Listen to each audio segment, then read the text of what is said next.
In today's video of Googan's Take on Maine, Jaron and I are going to be traveling all across the North Woods in search for beautiful, pristine waters for the pursuit of brook trout. Along the way, we're going to explore the woods and see what other relics we can find. 160 feet long. So join us as we go up north and conquer Maine. Come on.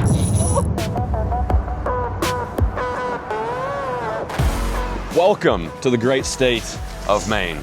Buddy Jaron and John B himself are about to embark on a little bit of an exploratory and fishing mission. We're gonna go deep within the North Woods of Maine. Who knows what we'll see? Moose, probably. Moose, probably. Moose tracks, moose droppings. And also, who knows what we're gonna catch? Are you excited? I'm so excited. This is the first time Jaron and I have filmed in quite some time. But before we get deep in the thick of it, we stopped off here at Indian Hill Trading Post to grab some fishing gear, some cooking gear, and some stuff that we're gonna need for today's video. And I begged John, I was like, you know what? I wanted live scope so bad. I said, and he's like, no, Jaron, we're not bringing the live scope today. We're gonna fish traditionally. And I said, John, I'm not going if we're not bringing the live scope. But so he made me set it up on the shuttle, but we actually do have the live scope for backup today too, so that makes me excited. I can geek out and watch the screen. Yeah, you can play video games while I row. I will. I'm gonna be one with nature while you just plug into the matrix. That's fine, as long as I'm happy. All right, let's go get some goods. Okay. Should probably get some leader. Do you fly fish? Never. Really? Never caught one on a fly rod. You know how to cast though, right? Yes, I do. Okay. I do, but I wouldn't even say it's that good. Okay. Maybe get some of this, some leader material, and some 3-pound. We might do some fly fishing today because we are purists. Get some leader. Will you teach me? I'll teach you. I'll teach you how to be a fly angler. Today, John and I are going to be fishing out of a canoe, and I wouldn't say it's the most stable boat in the world. So we're going to be rocking around, having a fun time, but we need to get ourselves a couple preservers. We got to be legal. Just so we're at least Is this a large here? Let me put this on you. Are you floating or sinking with that? I don't know. Maybe that's a medium, maybe a little too small. Well, I'm not wearing a yellow life jacket. You don't have to wear it. I know, but I'm not going to wear a yellow one. What color do you need? Red. Here you go. You want the red one? There's your life vest, bud. Buddy Jaron. Maybe we should get these because these are actually a little bit more. I mean, is your goal for me to sink? Yeah. I mean, yeah, why would you try to set me up? That would be nice. I could fish in silence today if you did sink. Yeah, you and your live scope, your little screen. I don't do live scope. That's you. You're the big walleye live scope guy. You're the one that told me that we need to bring it today. Jerry, I'm gonna go with these. I'm gonna go with these. They're slightly more expensive. But they look cooler. Yeah, but John, today I was going for the traditional look, and you're the one that made me rig up the live scope. How's blue? Blue's really nice. Blue matches your eyes. Yeah, but they're pretty expensive out here. It's what's called a tax write-off. If we catch a brook trout, it'll be worth it. Yep, it will be actually. We're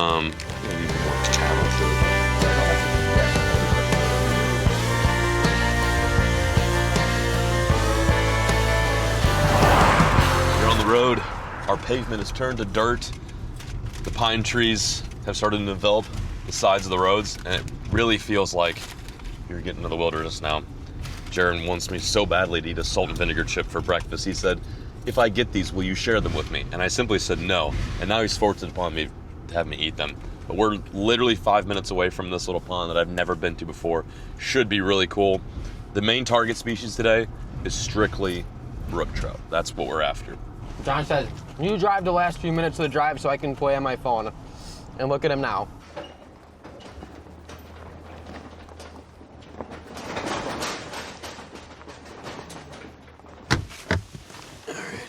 John, this looks like a good place to live scope. This does. Just saying. Wow, we're here. It's quiet. There's no more cars, no more traffic. It's a pretty crazy place to take the rental, but we had no choice because the other Googans are taking my truck on a 4-hour rip to a much farther, much more remote spot to catch a fish that is pretty cool. You guys have to watch that video. But today, we're gonna bounce around maybe a couple different little ponds. This one in particular I've never been to before. And we're gonna see if we can put a canoe in here and try to catch fish. The only fish that I know that lives in here is native brook trout, which is basically like the poster child for Maine fishing. Like brook trout, togue, which is basically lake trout, and Atlantic salmon are the 3 main ones that people love to come down here and catch. And Jaron's never really done too much open water brook trout fishing in Maine, so it should be fun. It's really buggy right now too, very buggy. Yeah, and you're the biggest one. You're like a big horsefly. Hey now, we don't have to be rude. Because you always have to complain about the way I do things. You don't have to be rude about it. Here's everything we're bringing. We've got 14-foot canoe, which can comfortably sit 2 people. We're gonna cram 3 because Wes has got to come and film today. But we've got the canoe, no motor, just paddles, good old-fashioned Maine wooden paddles, made in the USA, gotta love it. We've got probably a little overkill on the rods, 2 fly rods and 2 light spinning rods. This lake we're fishing right now is not fly fishing only. Maine's got some weird laws with different lakes, but this one actually allows you to use rods, which is pretty cool. So we got fly in rods, bag of leader. We've also got the thermocell in there, which is gonna help keep the black flies and the mozzies away. Got a whole bunch of tackle, and also we've got some of these new Googan whirly birds. It's an inline spinner. We made a bunch of different sizes and colors. This one in particular is a 1/8 ounce. So we're gonna try to maybe get some fish on these too. I have a feeling they're probably gonna be pretty deep, so we might have to jig, but this is a really good trout lure, really good bass lure. It's an amazing, just like pond hopping lure, honestly. We're gonna test it out today. Life vest, Jaren. We also have a Dell desktop too that we're bringing. The cheater box. I've never fished here before, so it's gonna be nice to have a bit of a graph in the water. I don't know, it's just like, he's just a clown. But I am too. Damn it, you know, we got a circus going here. If you're a clown and I'm a clown, John. I'm a clown. Seriously, think about the production we could put on.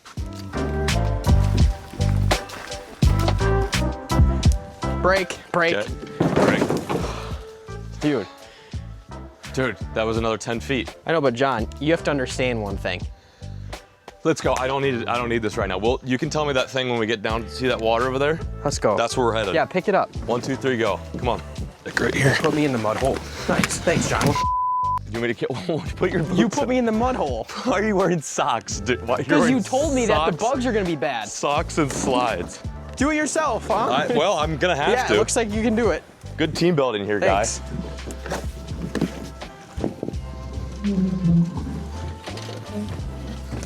It's just Here, go get your boots. John, I'm not gonna carry down the rest of the stuff, though. It's just one thing. What? Just a live scope. Then we're good. All right. We've made it. We had a bit of bickering on the way down here because Jaren decided to wear slides and flip-flops. But we're here, we're at this secret little pond. There is one other angler over here fishing, but shouldn't be too much pressure. The beauty of Maine is you can come out here and sometimes be the only person on the lake. This is a rare occasion where you're sharing the water with someone, but most of these spots are so cool because you have to hike into them, drudge through swamps, through pine trees, and then eventually when you get there, the fishing can be amazing. Also, the mosquitoes are nuts. So I'm gonna get this thermocell going. This is bad. We need some wind or some heat to blow these guys away. Here we go. The mission is embarked. So much is leading up to this point, fishing a completely new body of water, super remote, out here in the Maine woods. I love this. We just got out here. We've just made our first few casts. It's so peaceful and tranquil. It's supposed to be really windy today, but we're completely protected, surrounded by the trees in this little tiny pond. And like I said, the main objective is to catch a brook trout. And after that, I think we're gonna go around Maine and just explore, maybe like do some hiking. There's some really cool things to check out here that aren't necessarily strictly fishing related, but I figured since we have a little bit of morning, we'd get started by trying to dop up some native brook trout, which would be so much fun. There's one right here. Oh, this might happen. This might happen. Oh, what? Oh, he's on it. Yeah, he's on it. He's all over it. Come on. We're on, baby. We're on. First fish of the day. It's a decent little brook trout. Gonna wet my hands. Oh my goodness, dude, we did it. First time ever fishing here, and we caught a nice, looks like a female brook trout. Native Maine brookie, just jigging plastics. John, that is really pretty fish. Here we have it, our first Maine brook trout. Square tail, stunning fish. This is why a lot of anglers come up here to Maine to fish and explore and just cherish this amazing landscape. Let's get him unhooked, and I think it's Jaren's turn to pop one. Nice look. Hands are wet for all you trout folks out there. Kicked off strong. Whew. It's actually pretty cool. I caught that fish on an unreleased dart-style Googan bait. This is a bait that we made for crappie and bass, but we're putting it to good use up here in Maine. I just had this on one of our tried and true crappie jigs, and might be the first person to ever catch a brook trout on that bait, which is kind of a cool feeling. And it's essentially just a bait that you can use to hover around cover, and in this case, we're doing a lot of vertical jigging. We're at like the deepest point in the pond. It's really hot right now, so these fish are gonna travel and congregate to some of that deeper, cooler water. There's springs in this lake, so anywhere you find springs or like the coolest bubbling water is where those trout are gonna be in some of the hotter months. And although this isn't the most pure way to catch them, it can be very effective, especially for two guys that don't get to fish up here in these ponds very, very often. But nice start. We're seeing lots of trout. They're coming up and rising. This is epic. Over there, you're never gonna understand what you're seeing, but the thing is about it too. Looks like I'm looking down on my crotch. Yeah, and he is definitely what I like to call a screen monkey. And he has Disney Plus on right now. I'm a Disney kid. And the thing is, you'll never understand this once or twice if you think about it deeply, but he is an incredible fisherman with the live scope for the brook trout. But I'm definitely here for the support, and I will be out here catching the brook trout too without the live scope, and I'll show you guys when I catch one, so just stay patient. All right, y'all, on the tailgate right now with a new product from Blue Eddy.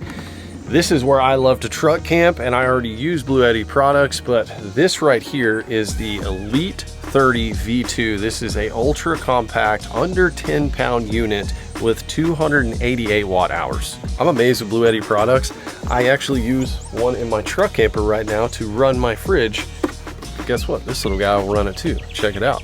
But not only that, they have 2 USB-C chargers. By the way, this one's 140 watts. That means you can charge your laptops and tablets and other things without having that puck. You don't have to carry your puck around. You just plug it straight into the Blue Eddy. Then you got 2 USB ports and 2 AC outlets. And you've also got a cigarette lighter plug for a variety of different things you need to charge. The AC input recharge on this is insane. You can get up to 85% of your battery charged in 45 minutes. Not only that, you're gonna get over 3,000 cycles out of this battery, and for most of us, that means you never have to worry about it going bad, ever. And it does all this while being whisper quiet, which is exactly what you want when you're camping and hanging out in the great outdoors. So here's what you need to do, y'all. Check out Blue Eddy in the description. Use code Googan to save at checkout. Get your first power station if you've never got one. This is gonna be perfect for your truck camping adventures, taking out on the boat, or just keeping it home for emergencies. It's really nice to have. So check them out, link down below.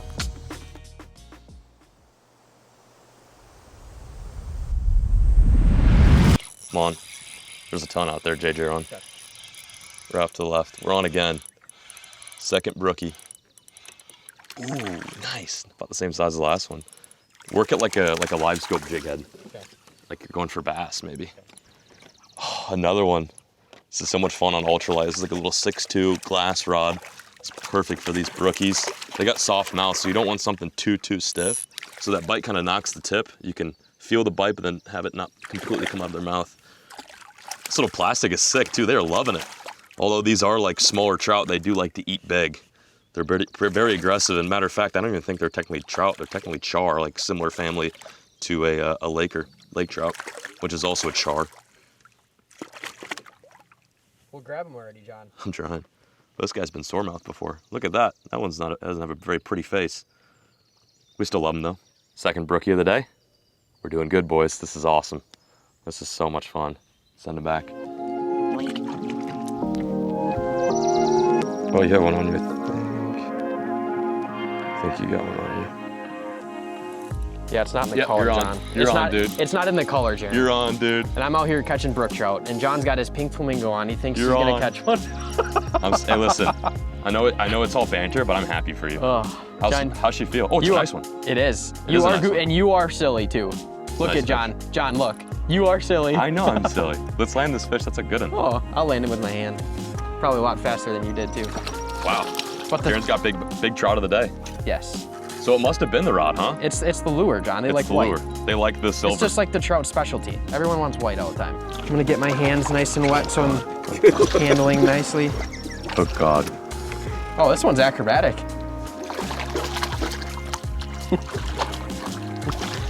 Honey.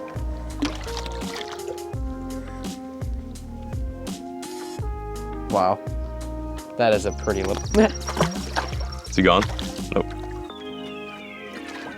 My hands are still wet. This is honestly our nicest one of the day. That's probably a 14-incher. Yeah, that's a beautiful fish. I feel honored to grab the rod and catch it in 2 minutes. That was And- crazy. Yeah, you were right. Thanks, John. But the incredible part is that you never know what's going on in these little backwoods lakes in Maine. The things you can find in some of these little ponds is just gorgeous. And it makes me, sometimes it refuels me and gives me a drive for life again. But I'm gonna take this jig out of the mouth here. Okay, swim back. Like, I would much rather be in like 3-foot waves catching walleyes. That excites me. That I don't know about. Like on Lake, There we go. That one. dude. We're fit. We're hooked up, baby. Ooh, it's a big one. Yeah. Got my biggest rookie of the day. It's a nice one. He came out of super deep water. Here we have it. That's my biggest rookie of the day. Nice 14-incher. Just crushed that plastic. Stunning fish. There, but all of a sudden, he just doubled it right over, and it's a nice fish. You know, it's cool to catch some 13-inchers, but man, when you get a 14-incher, it's just like, it's good fun. yeah. That extra inch adds a lot more to what than you'd think.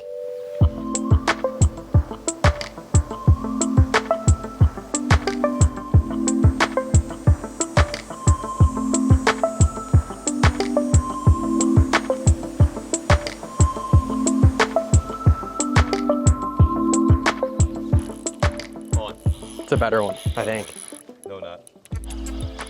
They look better. Oh, gosh. Oh, yeah, it's a nice one. Pretty one. There you go, Jaron. That's a nice trout. That's fun because I don't like to use live scope, but I am right now. And I love to use it sometimes because fish like this, I don't know, he was hiding under a stump. I found him.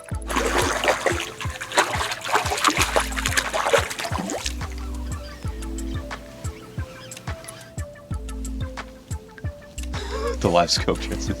Nice one, dude. That's a good one. That's a 14-incher. Yeah. Pretty. That honestly might be our new nicest one of the day, John. Yeah. That might be almost 15. Nice male, too. Very pretty. Very pretty fish. Oof, oof. Got a little shower with that one.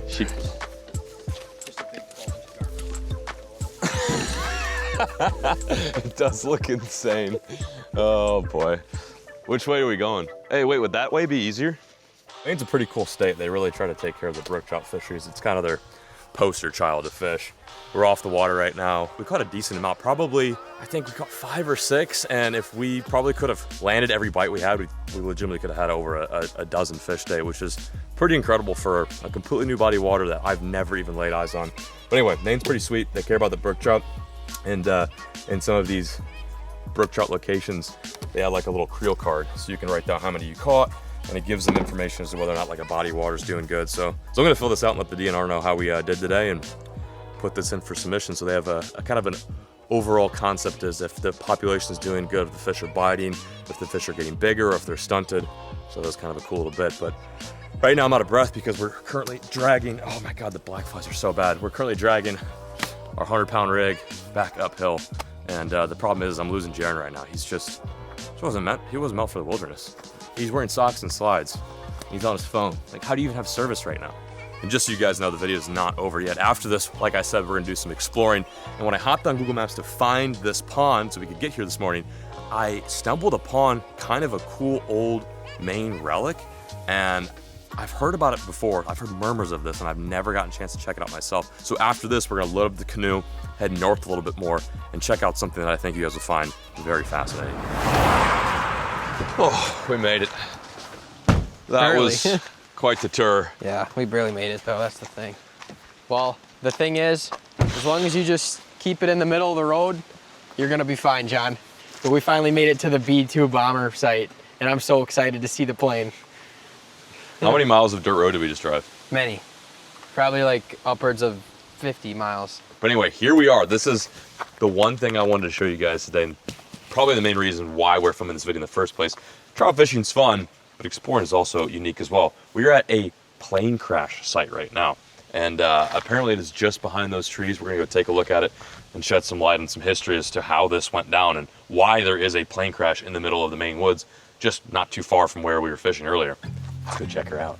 Don't know what it is. I don't know what part of the plane this is. So this is like the entrance of the memorial. This is like a legitimate memorial that they have here in Maine. I could not tell you what piece of plane. Oh, it's part of the engine, dude. That's gears, yeah. It must be one of the sides. Oh yeah, or just one of the engines. Holy moly. So a little bit of background knowledge. This event occurred in 1963. This is a B-52 bomber plane crash. I believe it was 9 individuals, pilots, were taking off from Massachusetts on a really, really cold January day. And they were just doing a routine training mission all the way up the New England border, like all the way up from Massachusetts past New Hampshire. And of course, unfortunately ended here in Maine. And one of the, I think it was like this, something to do with the stabilizer in the plane itself malfunctioned. And on top of that, it was really, really windy that day, and they lost control and crashed. I believe out of the 9, there was only 3 survivors. And as we go a little bit closer, I'm gonna kind of tell you about one of the survivors that made it out and what they had to go through. But there's a first piece of it. Apparently there's like more back there too, like tons more. And you have to take about a 3-mile hike. So we're gonna stay here and Jaren's gonna go check it out. So I wonder if they landed this, I wonder if they put this here, or if it's... I think they probably put... Like they brought it out maybe not, here. I don't know, we'll see. Yeah. Like I wonder if it just scattered pieces everywhere. What do you think that's a part of? Probably the side panel. Quarter panel, side panel? No, it looks like a piece of... Might have been the nose even, wing. honestly. If there's any pilots watching this video, see if you can comment down below and guess what maybe some of these bits and pieces of the plane are. Yeah. So this is like a, it's like a scavenger hunt, finding plane trap. And also too, we'll put a picture of what a B-52 plane looks like. I'm not a really big plane guy. I know people are. I'd like to get more into it. It's kind of a cool thing to be interested in, like the different kinds of planes that have, you know, we've made and other countries made over the years. But I'm visually trying to figure out, because I didn't do research prior, but I'm visually trying to figure out how big this plane actually was. Oh, there's tons more over here. Whoa, look at this. Thankfully, they got more placards because I didn't do enough deep diving. Earlier I said I don't really know how big a B-52 bomber is. It's ridiculously huge. 185 feet wingspan. That, no wonder why there's so much rubble. 160 feet long. This was a massive plane. Massive plane. Wow, there was no weapons on board. Negative 30 degrees that night when they crashed. Yeah, most of this is like unrecognizable. Like Jaren and I have no idea what element of the bomber we're looking at. Okay, a bit of clarification, probably something we should have read beforehand, but thankfully there's this placard here. So it says, this area holds parts and pieces of the B-52C that crashed here January 24th of 1963.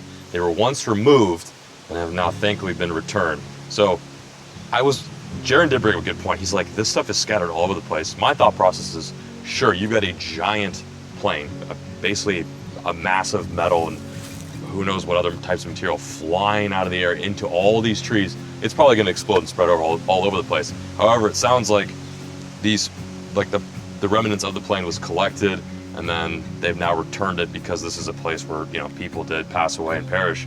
So they've returned bits and pieces of the plane as a memoriam. So that's kind of cool. That does make more sense. I was like, wow, this plane literally went all over the place. Yeah. Oh, that makes some more sense. That's kind of cool though.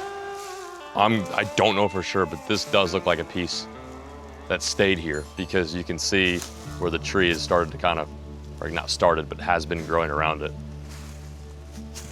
Wow. What the hell? There's probably so much too they didn't even find. Like there's probably still scattered pieces all throughout here. Whoa. So everything you see, and we're gonna pan real quick with the camera, but everything you see here is all parts of the plane. I'm now having a better idea of how big this thing actually was. Look at the tires, they're massive. Look at the size of these wheels and tires. All right, so obviously I'm a novice when it comes to planes, but B-52 is a big plane. Like a massive plane. Holy smokes. I believe would that be the cabin? Oh my Lord. Wow. That is terrifying. I don't know, you guys will have to comment what part of the anatomy of the plane this is, but this looks like whether it be glass or windows. It's the front of the plane, I imagine, or towards the front of the plane. Dude, that is wild.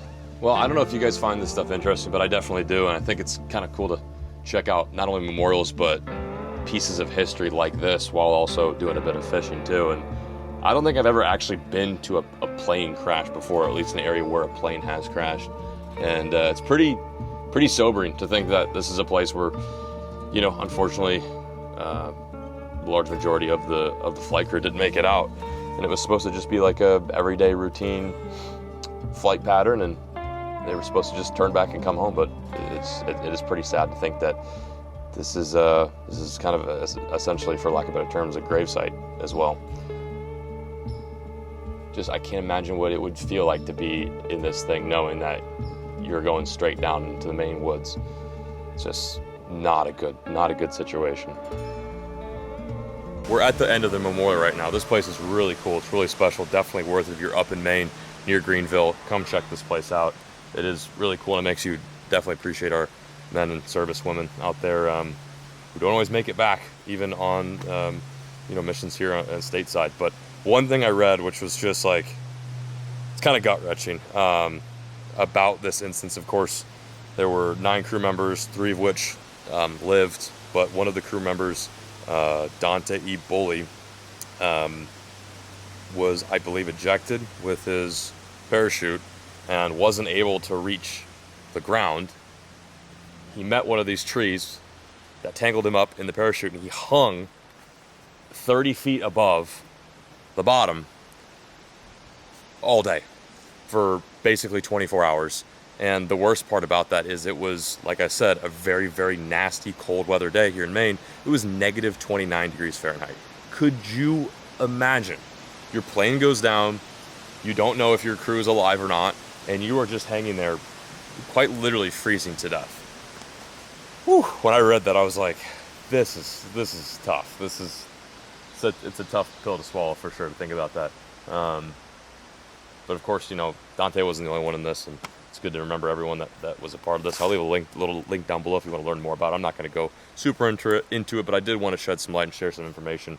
I think I think it's just a reinforcement how cool Maine is that they left this here for people to come and appreciate. And they also have got, you know, amazing, well-managed wildlife that you can go and fish as well. It's a nice balance between two things. There's a lot to do in Maine, and honestly, in many ways, it's kind of a state that, I think that doesn't get enough love. Probably for good reason. People like to keep it secret, and I know it. Probably for good reason. A lot of people do like to keep this place secret because it is so special. But yeah, this is nice. This is really cool. I'm glad we got to go check this out after doing a little bit of fishing. Let's head back to the car and keep trucking. Folks, that is going to do it for today's video. What an experience. Hopefully you guys enjoyed bringing us along with this journey. I had fun. Did you have fun? Yes. What was your favorite part of the day? Talking to that guy. Yeah, I ventured off and talked to this guy that knew a little bit more about the situation, and it was cool hearing the background more. But I guess basically they were trying to see, I don't know how much John talked about it, but they were doing a low altitude test. And so when that plane was designed to fly at a certain height, but they were seeing how low they could go with it. And the air density changes in the mountain ranges just with the altitude. And somehow they got to a point that was too low, and the air density changed, and it was thick, and the engine started working really hard, and they couldn't pick it back up to get back out of the mountain. So then they just went back. I was impressed with how big. I mean, I figured out how big that plane was, and to think that thing couldn't get back up and just stayed down, and then eventually just ended up in the woods is. Yeah. It's like that's a massive piece of metal, but that was really cool. My favorite part of the day is when you walked in the woods and in the water with socks and slides on. That was my favorite part. Yeah, and I also like catching trout. I like watching you catching trout. But yeah, if you guys want to see more videos like this where we incorporate maybe I don't know, something different other than fishing with the fishing aspect, let us know. This opens up more opportunities just to reach a broader horizon, an audience, and I had fun today. I think it was kind of cool to do a little bit of both, and do some fishing, then some hiking, and then we learned something today, which is pretty cool. That's crazy that's in the middle of the same freaking nowhere. Yeah, it's nuts. Just exactly like where we're fishing now. I mean, just pond, plane crash. Pond, plane crash. Pond. Yep. And then now we're gonna eat some food. So, But anyway, we're peacing out, signing out. Thank you guys for watching. We'll catch you in the next episode of the Googan Squad.